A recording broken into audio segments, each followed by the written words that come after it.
आज की कहानी है अभिनय और उसकी पत्नी के बीच क्यों बढ़ रही थी दूरियां। आज हल्की हल्की बारिश और खुशनुमा मौसम ने अभिनय के मिजाज को रोमांटिक बना दिया। अभिनय ने अपनी पत्नी संगीता की कमर में हाथ डालते हुए टिप टिप बरसा पानी पानी ने आग लगाई गाना गुनगुनाते थोड़ा रोमांस करना चाहा, मगर हटिए जी, जब देखो आपको बस रोमांस ही सूझता है, कहकर निराश और ठंडे मिजाज वाली संगीता ने अभिनय का हाथ हटाकर उसे खुद से अलग कर दिया। अभिनय आहत होते चुपचाप बेडरूम में चला गया और म्यूजिक सिस्टम पर गुलाम अली खान साहब की गज़ल सुनते विस्की का एक पैक बनाने लगा। एक पैक पीने के पश्चात अभिनय ने आंखें बंद कर ली और गज़ल सुनने लगा। चुपके चुपके रात दिन आंसू बहाना याद है, हमको अब तक आशिकी का वो जमाना याद है। गुलाम अली साहब की गहरी आवाज़ में गज़ल चल रही हो तो कोई निराश इंसान ही होगा जिसे जवानी के मस्ती भरे दिन और इसका रंगीन ज़माना याद ना आए। अभिनय को वो भी ज़माना याद आ गया जब शीतल के साथ पहली बार लव इन रिलेशनशिप में रहने लगा था। भरपूर जवानी थी, जोश था और पहले पहले इसका सुरूर था। ऊपर से बेंगलोर की हवाओं में गजब का खुमार था। अभिनय का मन अतीत की गलियों में आवाजाही करने लगा कि शीतल के साथ बिताए हुए हर लम्हा मुझे रोमांटिक बना देता था। कहाँ संगीता ठंडे चूल्हे सी जब प्यार करने जाता हूँ तब हटिए जी कहकर पूरा मूड का सत्यानाश कर देती है। कहाँ अपने नाम से विपरीत मिजाज रखने वाली लबालब उड़ते शोले जैसी शीतल जो अभिनव के हल्के स्पर्श पर धुआंधार बरस पड़ती थी। जब दोनों एक दूसरे में खो जाते थे तो शीतल के अंग अंग में इतना नशा होता था कि नशे में मैं पूरी तरह डूब जाता था। शीतल बालों में उंगलियां घुमाती थी और मैं नींद में आगोश सो जाता था। उसके साथ समय बिताने में हर पल मुझे एक नया अनुभव होता था और हर बार नया आकर्षण। शीतल अभिनय का प्यार पाकर कहती थी, अभी तुमसे मुझे बहुत संतुष्टि मिलती है, ऐसा लगता है जैसे मैंने स्वर्ग का सुख पा लिया हो। कभी मेरा साथ मत छोड़ना, तुम्हारे बिना मैं जी नहीं पाऊंगी। अभिनय की आंखें भर आई। सोचने लगा शीतल से अलग होकर अकेला रहकर मैंने एक एक पल उसे याद करके जिया। क्या शीतल भी मुझे याद करती होगी? अभिनय की ख्यालों की जंजीरों को तोड़ते हुए पीछे से संगीता ने अनमन लहजे में पूछा, खाना लगा दूं या बाद में खाएंगे? मुझे नींद आ रही है, बाद में खाना है तो खुद परोस लेना। और अभिनय का जवाब सुने बिना संगीता सोने चली गई। इसी बात से जुड़ा कोई वाक्य अभिनय को याद आ गया। मुझे भूल नहीं जाना कहने पर शीतल का अपनी कसम देकर अपने हाथों से खाना खिलाना याद आते ही अभिनय अतीत की गलियों में पहुंच गया। आईटीआई इंजीनियरिंग पास करते ही अभिनय को बेंगलोर में से एक अमेरिकन कंपनी से अच्छी जॉब मिल गई। एक साल अच्छे से बीत गया। घर में माँ पापा बार बार फ़ोन कर जोर डाल कर कहते कि अभी अब तो तू सेटल हो गया है, शादी के लिए हाँ कर दे तो लड़कियां देखना शुरू करे। लेकिन अभिनय को फ़िलहाल बैचलर लाइफ एंजॉय करनी थी तो हर बार बहाना बनाकर टाल देता। एक दिन कंपनी में शीतल नाम की नई लड़की ने ज्वाइन किया। देखने में हीरोइन की टक्कर की। गोरा रंग, छरहरा बदन, करली हेयर, बादामी आंखें, किसी भी लड़के को घायल करने वाली सारी खूबियां की मालकिन शीतल को पाने के सपने ऑफिस के सारे लड़के देखने लगे।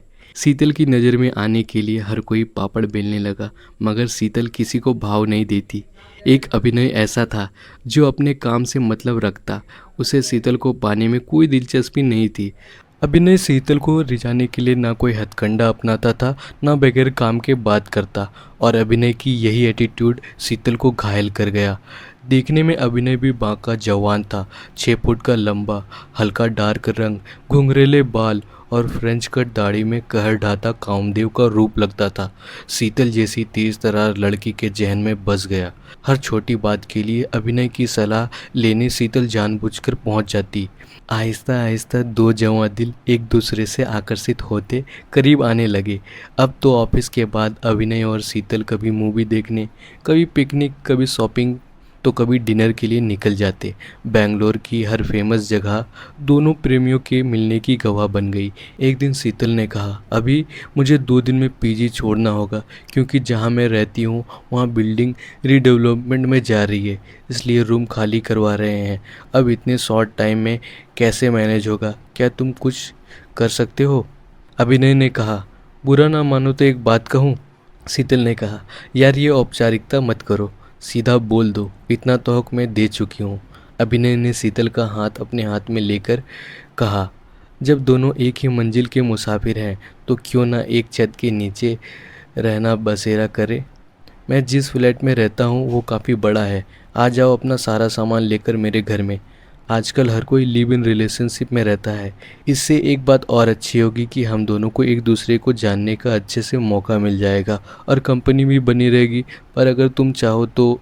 शीतल खुशी से उछलते हुए बोली, अरे नेकी और पूछ पूछ, मैं कल ही बोरिया बिस्तर उठाकर आ रही हूँ तुम्हारे सियासत पर कब्जा करने। दूसरे दिन संडे था। दोनों ने मिलकर सारा सामान सेट कर लिया। दोनों खुश थे। शुरुआत में साथ साथ रहते हुए दोनों का प्यार परवान चढ़ने लगा। अभिनय शीतल की हर ज़रूरत पर जान छिड़कता था। अब तो ऑफिस भी साथ साथ आना जाना होता। दोनों एक दूसरे का साथ पाकर बेहद खुश थे। दोनों ने अपने आने वाले भविष्य तक की प्लानिंग बना ली। कितना समय लिव इन में रहेंगे, कब शादी करेंगे और कब फैमिली प्लानिंग होगी, सब फिक्स हो गया। दोनों को लगने लगा कि अपनी अपनी तलाश पूरी हो गई। जीवन साथी के रूप में जैसे कल्पना की थी वैसा ही पार्टनर मिल गया। मानसिक तौर पर दोनों ने एक दूसरे को पति पत्नी के रूप में स्वीकार कर लिया। अब दोनों बिंदास एक दूसरे पर हक जमाते प्यार करने लगे। रोज ऑफिस से आने के बाद शीतल कॉफ़ी बनाती और दोनों बालकनी में बैठकर आराम से लुत्फ उठाते। आहिस्ता आहिस्ता 2 बिस्तर सिंगल में तब्दील हो गया। शीतल की मुस्कान पर फिदा होते अभिनय शीतल को कमर से पकड़कर अपनी ओर खींचता और अपने अंगारों जैसे लब शीतल के लबों पर रख देता। उस स्पर्श की कशिश से उन्मत्त हो शीतल जंगली बिल्ली की तरह अभिनय पर प्रेमिल हमला करते लिपट जाती और फिर दोनों एक दूसरे पर मेघ जैसे बरस जाते। शीतल अभिनव के घुंघराले बालों में उंगलियों को घुमाते अभिनय का चेहरा चूम उस पर अभिनय शीतल को बांसुरी सा उठाकर तन से लगा लेता। ये दोनों ने एक साथ कई बार शारीरिक संबंध की सारी हदें पार कर ली। मगर कहते हैं ना, दूर से पर्वत सुहाने, कभी कभार मिलने हमेशा लुभाते हैं। लेकिन रहकर जब एक दूसरे की कमियां और खूबियां पता चली, तब असल में प्रेम की सही परख होती है। किसी भी चीज में तुष्टि गुण का नियम लागू होता है। इंसान को जो आनंद खाने का पहला निवाला देता है, वो तीसरा, चौथा या 10वां नहीं देता। शुरुआत में अभिनय और शीतल को लगता था कि कुदरत ने दोनों को एक दूसरे के लिए बनाया है, लेकिन जब जिम्मेदारियां बांटने और घर चलाने की बात आती है तो वहाँ प्यार का वापीकरण हो जाता है। अभिनय और शीतल के रिश्ते में जीवन की जरूरी चीजों पर पैसे खर्च करने से लेकर घर को साफ सुथरा रखने जैसी हर छोटी बड़ी बात पर तू मैंने होने लगी। कल तक दोनों को अकेले अपनी मनमर्जी से जीने की आदत थी और आज एक दूसरे की पसंद नापसंद और तौर तरीकों से समझौता करने की नौबत आ गई। अभिनय टिपिकल बैचलर लाइफ जीने का आदी था, इसलिए अपनी चीज़ों जैसे कपड़े, जूते, टॉवल, लैपटॉप, लगभग सारी चीज़ें इधर उधर फैलाकर कहीं भी रख देता। पहले तो शीतल खुद प्यार से सब बर्दाश्त करते सहज लेती और अभिनय को सुधारने की कोशिश करती, लेकिन जब से ये सब रोज का हो गया तो चिढ़ने लगी और बहस करते करते दोनों के बीच छोटे मोटे झगड़े भी होने लगे। उससे विपरीत शीतल को अपनी सारी चीजें सही जगह और सहज कर रखने की आदत थी। उसे हर काम में परफेक्शन चाहिए होता था, जिसकी वजह से दोनों में कभी कभी तनाव पैदा हो जाता। जैसे तैसे दोनों एक दूसरे के साथ एडजस्ट करके जीने की कोशिश कर रहे थे। ऐसे में चुनाव नज़दीक आ रहे थे तो एक दिन कौन सी पार्टी देश के लिए सही है और कौन सी देश के लिए हानिकारक, उस पर चर्चा करते दोनों के बीच जंग छिड़ गई। दोनों ही पढ़े लिखे अपने विचार का समर्थन करते अपनी दलीलों पर डटे रहे। नतीजन वैचारिक असमानता का सबसे मजबूत पहलू दोनों के सामने आ गया। दोनों में से कोई भी समाधान के मूड में नहीं था। शीतल का कहना था कि कांग्रेस पार्टी में छोटी उम्र के पढ़े लिखे नेता आजकल की टेक्नोलॉजी को समझते देश को नई दिशा देने में सक्षम है। वहीं अभिनय का कहना था कि भाजपा पार्टी के उम्रदराज, शक्तिशाली और अनुभवी नेता ही देश की भागदौड़ को संभालने में काबिल है।